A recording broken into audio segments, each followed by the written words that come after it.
Olá, meus irmãos e minhas irmãs, tudo bem? Estamos dando sequência às pregações bíblicas expositivas no Evangelho de São Mateus. Quero convidar você para tomar a sua Bíblia e já abri-la no capítulo 5 desse belíssimo Evangelho. Vamos lá?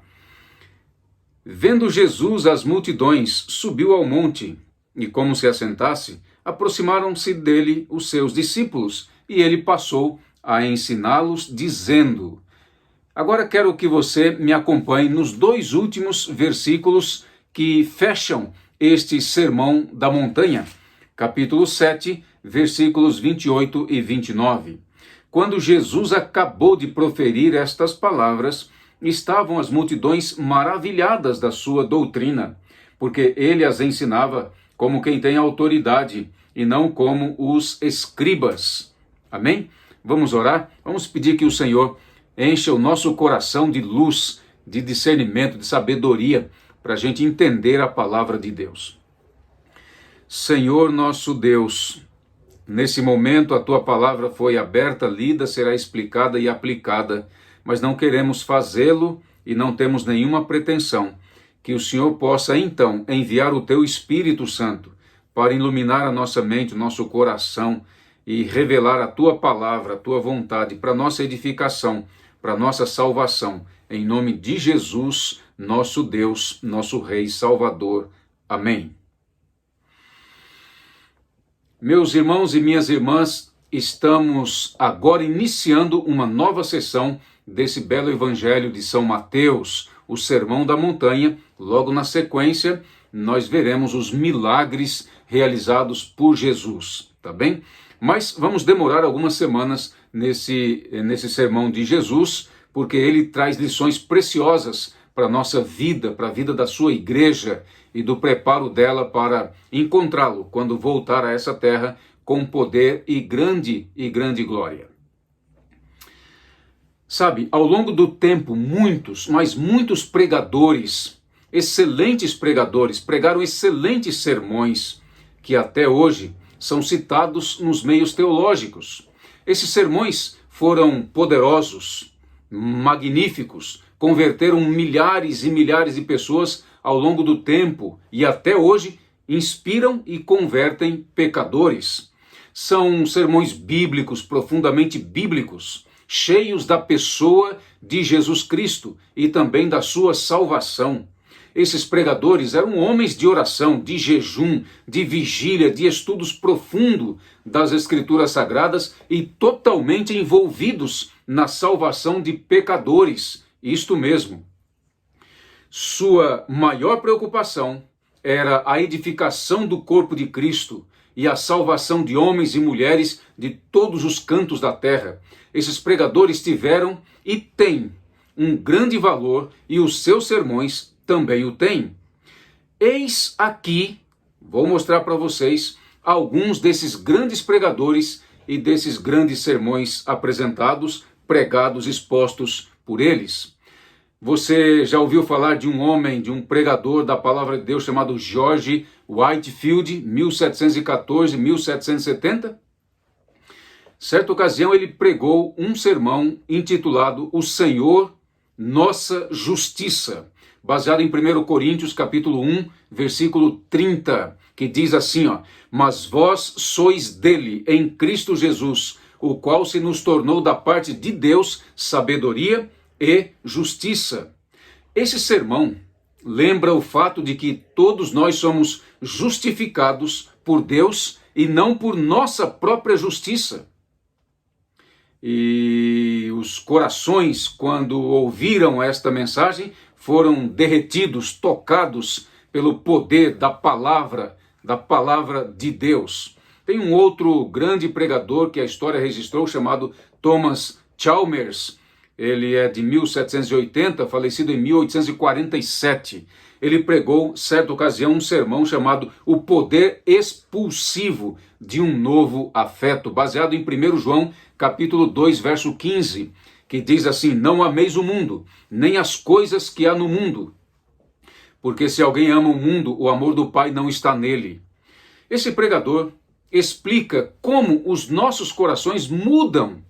Ele explora as emoções do coração humano e diz que somente as emoções divinas, as afeições divinas, entrando em nosso coração, é que conseguem expulsar as nossas próprias emoções que estão maculadas, manchadas pelo pecado. Tem um outro grande pregador registrado na história dessa humanidade chamado Charles Spurgeon. Ele é de 1834 e falecido em 1892. Ele, certa ocasião, pregou um sermão intitulado A História dos Poderosos Feitos de Deus, pregado em 17 de julho de 1859. A passagem bíblica usada para atrair o título e os tópicos foram aquelas de Salmo 44, versículo 1, que diz o seguinte: Ouvimos, ó Deus, com os nossos próprios ouvidos, nossos pais nos têm contado o que outrora fizeste em seus dias. Cerca de 5.000 a 9.000 pessoas eram frequentes para ouvir as pregações de Charles Spurgeon.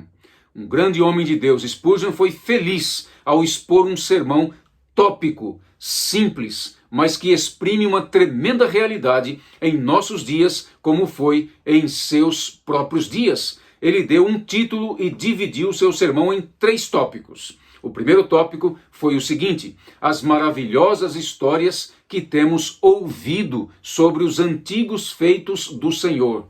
O segundo tópico desse sermão dele, de Salmos, foi intitulado o seguinte: desvantagens muitas vezes alegadas em relação a tais antigas histórias. E o terceiro e último tópico do sermão dele disse o seguinte: conclusões corretas das antigas histórias dos poderosos feitos de Deus. Esse sermão que ele pregou foi lembrado por décadas depois de pregado e até hoje, meu amigo, ele é publicado por várias editoras modernas. Tem um outro grande pregador chamado Jonathan Edwards. Ele é de 1703 e faleceu em 1758. Edwards, certa ocasião, se uniu a um grupo de pastores evangélicos, visitantes que estavam tentando levar os cristãos da cidade de Enfield, Connecticut, ao avivamento espiritual. Nessa visita aos pastores, eles pediram para que Edwards pregasse a eles um sermão da palavra de Deus, porque eles estavam famintos. E nessa reunião, Edwards então pregou, abriu a palavra de Deus e fez uma exposição extraordinária.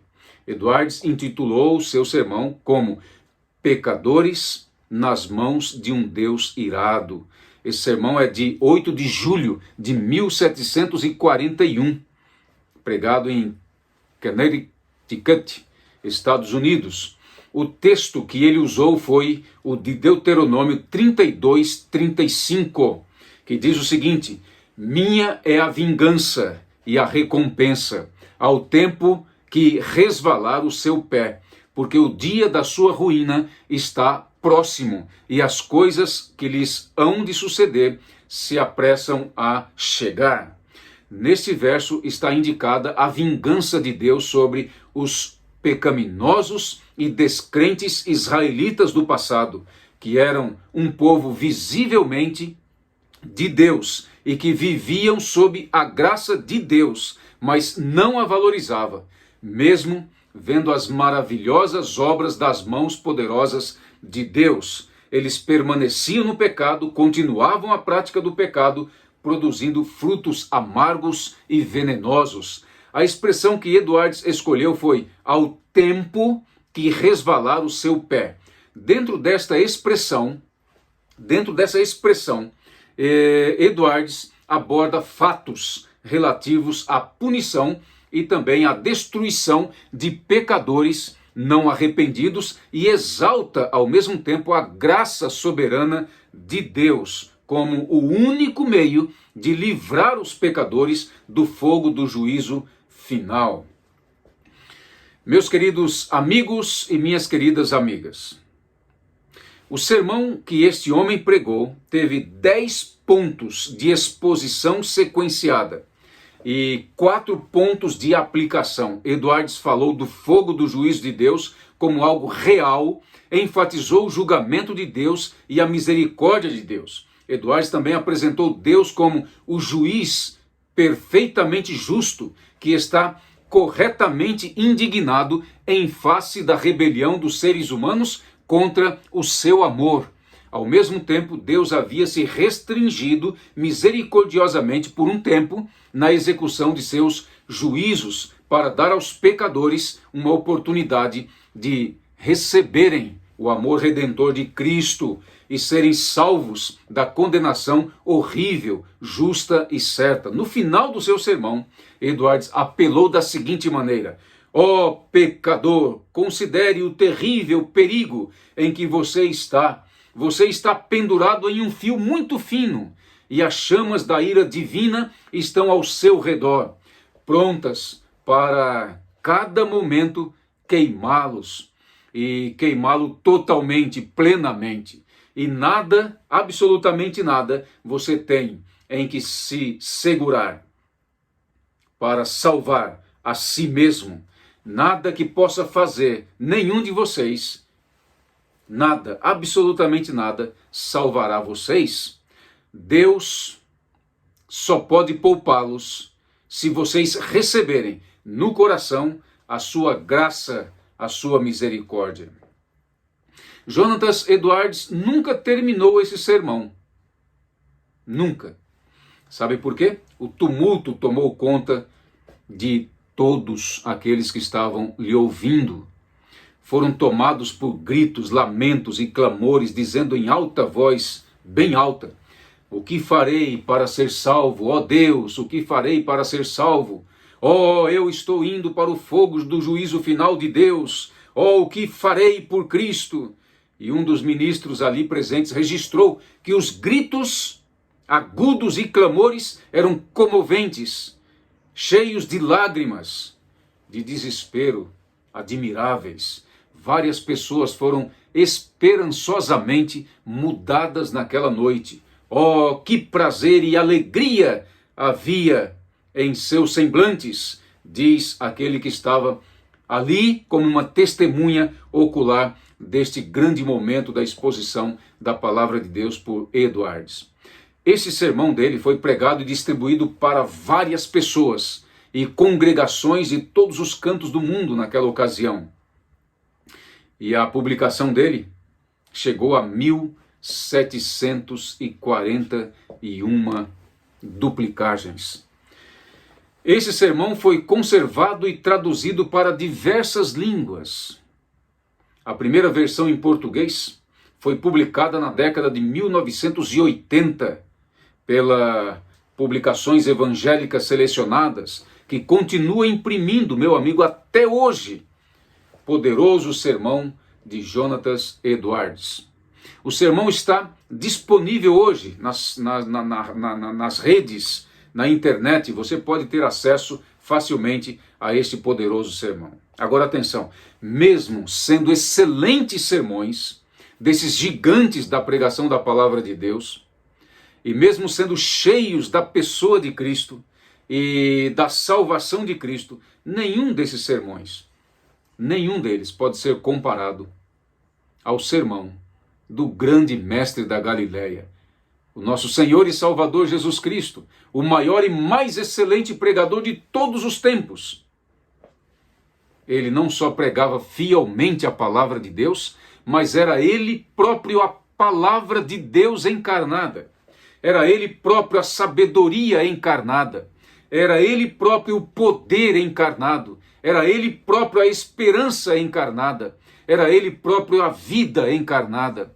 O maior sermão de Jesus começa assim: bem-aventurados, ou seja, felizes. A intenção do Rei Jesus é ter um reino cheio de pessoas felizes. Isto mesmo, meu amigo. A intenção de Cristo é ter um reino cheio de pessoas realizadas, felizes, completamente felizes. E esse sermão do monte foi pregado no morro, não num palácio, não no templo, não na sinagoga, mas no morro, no Monte das Oliveiras, em Jerusalém, para os seus discípulos e diante de uma multidão de judeus e também pessoas que não eram dos judeus, do grupo dos judeus.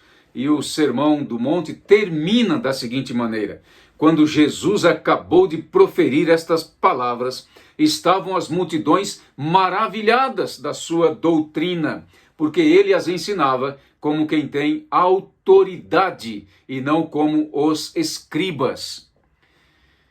Eu gostaria de mencionar agora o objetivo e a aplicação do Sermão do Monte, que certamente vai trazer ao nosso coração muita força e muita esperança. Mas deixa-me primeiro dizer a você que ao longo da história, a partir da ressurreição de Cristo, muitos estudiosos, teólogos, escritores resolveram analisar esse sermão para criar modelos de sociedade e também teologias, tá? E nessas muitas tentativas surgiu aquilo que hoje é chamado de evangelho social. Dizem aqueles que defendem esta ideia de que o sermão pregado por Cristo era para formar uma nova sociedade, um novo mundo, uma nova era de pessoas de comportamentos éticos e morais favoráveis a uma nova sociedade e também aos seus governantes. Esse tipo de modelo social foi chamado de comunismo, foi chamado também de teologia da libertação. Quero dizer que não era e não foi esta a intenção de Cristo ao pregar o Sermão da Montanha. E veremos isto um pouquinho hoje e ao longo das exposições desse sermão que faremos aqui. Há uma segunda ideia que foi apresentada em cima do Sermão do Monte, que diz o seguinte: este sermão é uma bem elaborada mensagem em cima da lei de Moisés. Os defensores desta ideia argumentam que os fariseus, os sacerdotes, os escribas, os mestres da lei da época de Jesus interpretaram erradamente a lei de Moisés e a ensinaram erradamente ao povo de Deus naquela ocasião. Por isso, Jesus tomou a lei de Moisés e deu uma espiritualizada mais elevada. Dizem que Jesus ampliou, desdobrou a lei de Moisés, dando sentido a ela. Esse ponto de vista é mais sério do que o anterior, com certeza, mas ele é insuficiente. Não é exatamente isto que aconteceu. É um pouco disso, mas transcende, vai além, muito além dessa ideia. A verdade é que o Sermão do Monte, ele contém exatamente as palavras de Moisés, dos profetas, mas ele ultrapassa, porque ali está aquele que é soberano, superior, e que ditou, e que apresentou, e que inspirou o seu servo Moisés a escrever e a expô-lo para o seu povo naquela ocasião.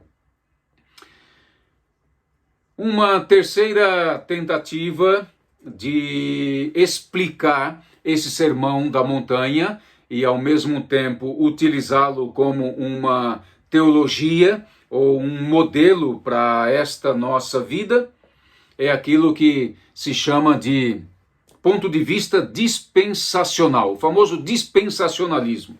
Dizem os defensores desse ponto de vista que Jesus começou a pregar sobre o reino de Deus, mas não teve sucesso. Não. Ele fracassou em sua missão. Foi rejeitado pelos judeus e, sentindo-se frustrado e incapacitado de estabelecer o reino de Deus na terra, resolveu morrer na cruz e mais tarde fundar a sua igreja. E ao fundar a sua igreja, traçou o rumo para a sua igreja, trilhar aqui nessa terra e na história. E também disse o que é que ela deveria fazer. Como deveria ser o seu comportamento e em todos os sentidos, como que a igreja deveria se comportar diante dos homens. Em seguida, dentro do seu plano eterno, ele, Cristo, retornaria a esta terra como rei do seu povo, chamaria a todos para si e começaria o seu reinado prático, sendo um espelho para o mundo durante um período de 1000 anos nessa terra, diante do seu povo, onde todos estariam vivendo os princípios do Sermão do Monte, apresentado por ele quando ele esteve nessa terra pela primeira vez. O Sermão do Monte, meu amigo querido, seria a lei nesse reino milenar na terra. Em outras palavras, segundo os defensores desta ideia, deste ponto de vista, o Sermão do Monte nada tem a ver conosco hoje. Nada tem a ver com os servos de Deus hoje. É algo somente para o futuro. Mas eu quero começar a afirmar para você que o Sermão do Monte é para nós hoje, sim. É para a igreja de Deus hoje, sim. Refere-se ao caráter dos filhos de Deus hoje. E refere-se àqueles que vão herdar ao reino de Deus futuramente. Todos devem buscar viver à altura desse chamado de Jesus para serem membros do reino de Jesus, à altura dos princípios pregados por ele no Sermão do Monte. O sermão aborda o caráter dos crentes, descrevendo o tipo de gente que devem ser, as atitudes do coração e do espírito que cada um devem ter. As palavras de Jesus nesse sermão servem como um tipo de mapa para mostrar como os que vivem no reino de Deus devem trilhar o seu caminho. Esta pregação deixa claro que os seguidores de Cristo devem adotar perspectivas, atitudes e abordagens diferentes daquelas que tinham antes de entrarem no reino de Deus. Esta pregação, feita lá no morro, nos ensina a nos concentrarmos nas coisas que são verdadeiramente importantes para Deus. Nos ajuda a ajustar a nossa maneira de pensar, de entender as nossas metas e ajustar a nossa visão de mundo, a nossa cosmovisão, para que estejam alinhadas em harmonia com o nosso Deus e com a sua vontade soberana. Esse Sermão do Monte nos leva a corrigir nossa atitude com respeito ao dinheiro, aos bens materiais, às preocupações do cotidiano, a nossa interação com os outros ao nosso redor e muito mais. O Sermão da Montanha, meu amigo, contém ensinamentos que precisam ser os princípios orientadores em nossa interação com Deus e com o próximo. Há um escritor muito interessante chamado White, N.T. White. Ele explica resumidamente o Sermão do Monte da seguinte maneira: o que Jesus está dizendo aqui é: agora que eu estou aqui, nasce o novo mundo de Deus. Sabendo disso, você verá que estes são hábitos do coração que antecipam o novo mundo aqui e agora. Essas qualidades apresentadas por Cristo, pureza de coração, misericórdia e assim por diante, não são, por assim dizer, coisas que você e eu temos de fazer para merecer uma recompensa, não. Ou um pagamento, não, absolutamente não. Tampouco são meras regras de conduta que os novos convertidos devem observar.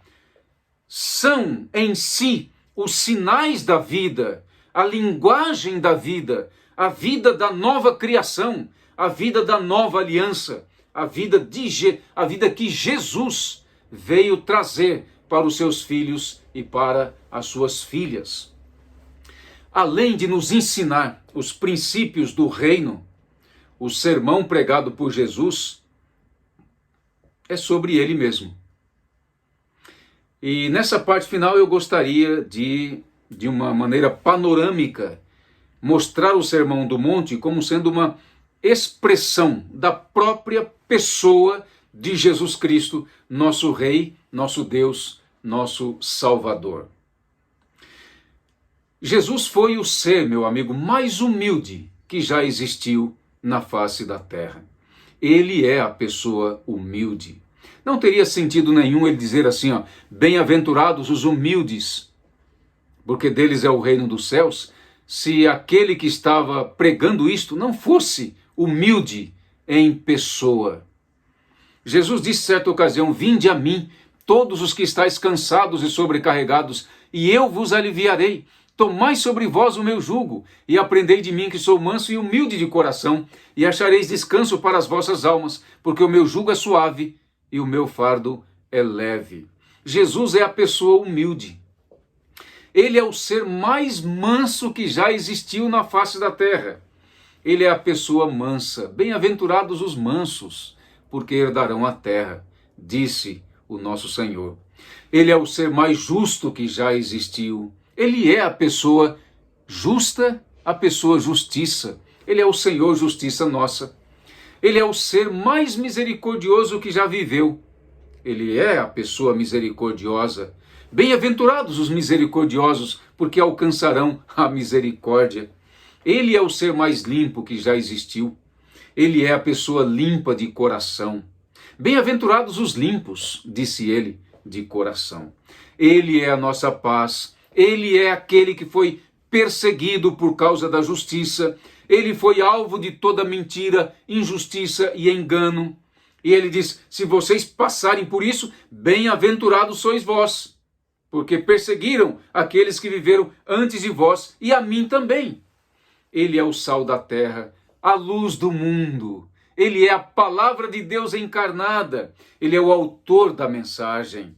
Ele sempre dizia, ouviste o que foi dito aos antigos, mas eu, porém, vos digo. Então ele é o autor da mensagem. Ele é a encarnação da própria justiça. Ele é a encarnação da própria bondade, da própria verdade. Ele, mais do que todos, viveu íntima comunhão com o Pai, através da oração, através da meditação, do jejum, em vigílias muitas vezes entrava em íntima comunhão com o seu Pai. E ele nos ensinou a fazer isto. Até certa ocasião ele disse assim, esta casta de demônios só pode ser expulsa com jejum e oração. Orai e jejuai, disse ele. Ele é o santo, o pão, o perdão, o poderoso que nos livra do mal. Ele é o rei do seu reino, a fonte do poder e da glória. Ele é o Amém. Ele sempre jejuou e nunca se mostrou contristado. Jesus é o nosso maior tesouro. O resto é passageiro, ilusão, ferrugem e se acaba, vai embora. Os olhos de Jesus são puros e todo o seu ser é luz. Ele é o nosso Senhor e o único Senhor. Ele é o sossego para nossa alma cansada, aflita, agoniada, ansiosa. Ele é a certeza e a fonte de onde provém toda a nossa subsistência, toda a nossa manutenção. Inclusive, ele sustenta os animais e as aves dos céus. Ele é a nossa esperança, que garante a nossa vitória. E cada dia está à nossa disposição para nos fazer vencedores diante do pecado e do mal. Ele é o juiz, o único que julga corretamente. Ele é o único que tem autoridade para julgar. Ele é o santo e a pérola de grande preço, que não se deve dar aos cães e nem aos porcos. Ele é o doador de todas as graças celestiais, inclusive é o que nos dá alegremente o seu Espírito Santo, para moldar o nosso coração à sua imagem e à sua semelhança. Ele é a porta estreita e o caminho estreito. Ele é o recompensador dos seus filhos e o doador da vida eterna. Jesus é o verdadeiro e o maior de todos os profetas que viveram antes e depois dele. Ele é o pastor corajoso, que cuida bem de suas ovelhas e que as defende dos lobos e dos ladrões. Ele é a árvore que produz bons frutos, a árvore que é olhada e reconhecida pelos seus inumeráveis frutos. Ele é o nosso poderoso Senhor, que cura as nossas doenças, que faz milagres, que expulsa os demônios de nossa alma e que aparta os ímpios do seu rebanho e do seu reino de glória. Ele nunca praticou e nunca praticará iniquidade. As palavras desse sermão são dele. Ele é o homem prudente, ele é a rocha. Nada, absolutamente nada, consegue destruí-la. Pode ser uma grande tempestade, um vento forte, uma chuva torrencial, como a fúria de todos os demônios e como a fúria do maioral dos demônios. Eles não conseguiram derrotá-lo e jamais o conseguirão. Nada, absolutamente nada, consegue destruí-lo. Ele é a rocha eterna. E todos aqueles que estiverem fincados nessa rocha, nada, absolutamente nada, conseguirá derrotá-los, destruí-los, derrubá-los. Ele é o Salvador de todos. Ele deixa as multidões maravilhadas, porque as suas palavras, seus ensinos e suas doutrinas são autorais, são deles, saíram dele. Ele próprio é o autor da mensagem. Ele tem autoridade. Ele cita a si mesmo. Ele é o único que pode fazer isto. Mais ninguém. Só ele faz isto. Nessa parte final eu gostaria de fazer 7 aplicações diretas ao seu coração. As 4 primeiras eu gostaria de aplicar ao coração de todos os pregadores e pregadoras. E as 3 últimas ao coração das ovelhas de Jesus espalhadas em todos os lugares. A primeira aplicação é para você, pregador. Quero dizer a você que você tem que começar e terminar o sermão. Isto mesmo, um sermão tem que ter início e tem que ter o seu final. Caso contrário, dificilmente você pregou um sermão. O sermão de Cristo, ele tem início e ele tem final. Ele sobe no morro e começa a ensinar os seus discípulos e a multidão. E lá no capítulo 7, 28 e 29 está escrito: ao terminar, ao concluir estas palavras, as multidões estavam sobressaltadas, fora de si. Eles estavam realmente impactados com a mensagem da palavra de Jesus. Querido pregador, o seu sermão deve ser estas palavras e não as suas palavras. Você pode observar bem nos 2 últimos versículos, quando ele encerra esse sermão, lá no capítulo 7, versículo 28 e 29. Está escrito: ao terminar, ao concluir, ao pregar estas palavras, as multidões estavam então maravilhadas. Então a ideia que eu quero passar para você é a seguinte: pregue estas palavras, ou seja, a palavra de Jesus, não as suas palavras, pregador, tá bem? É somente assim que você e eu estaremos glorificando a Deus e edificando a casa de Deus e ajudando na salvação dos perdidos que estão em busca da salvação provida por Jesus. Terceira aplicação para você, querido pregador: prepare bem a sua mensagem para que as pessoas possam ficar maravilhadas. Não com você, mas com o autor da palavra, o Senhor Jesus Cristo. Então, prepare bem, estude, se aprofunde, elabore, medite, ore, jejue, para que assim você possa expor unicamente a palavra de Deus e exaltar o Senhor Jesus Cristo. E assim as multidões ficarão maravilhadas com a sua mensagem. Querido pregador, em quarto lugar, não seja como os escribas, os fariseus, os doutores da lei, que viviam citando autores humanos e bajulando os líderes para ter a sua mensagem aceita por eles, pelas pessoas. Eles eram bajuladores políticos. Eles não apresentavam a palavra de Deus como é de fato e de verdade. Então, aqui está uma lição para todos nós. Não devemos ser jamais como eles, mas como Cristo, que pregava unicamente a palavra de Deus, para a glória de Deus. Essa quinta aplicação é para as minhas queridas ovelhas espalhadas em todos os lugares. Não sejam jamais como os líderes judeus que rejeitavam as palavras do reino de Deus apresentadas pelo Rei Jesus. Não seja como eles. Seja como os discípulos. Aqui está a sexta aplicação. Seja como os discípulos que, chamados por Cristo, deixaram tudo, absolutamente tudo, e passaram a segui-lo. Receber a sua palavra e obedecer a sua palavra. Eis aí o procedimento de cada um de nós, ovelhas do grande pasto de Jesus. E sétima e última aplicação. Querida ovelha, queridas ovelhas, creia 100% nas palavras do Rei, nas palavras de Jesus Cristo.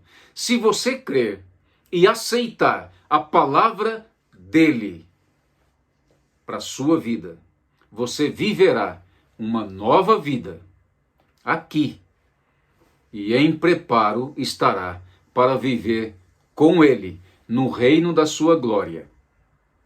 Aqui você terá uma vida feliz. E esta vida feliz será completada lá, no reino da glória de Deus. Porque nesse reino só habitará pessoas felizes ao lado do Rei para todo o sempre. Amém? Vamos orar? Senhor nosso Deus, em tuas mãos eu entrego todos que nesta hora ouviu a tua palavra. Cuida do coração de cada um. Prepare o coração de cada um para a operação do Espírito Santo do Senhor, para transformá-lo, para mudá-lo e para que este possa, recebendo a palavra, viver à altura dos princípios do Sermão do Monte. Em tuas mãos eu entrego a vida de todos, em nome de Jesus, nosso Rei, nosso Deus e Salvador. Amém.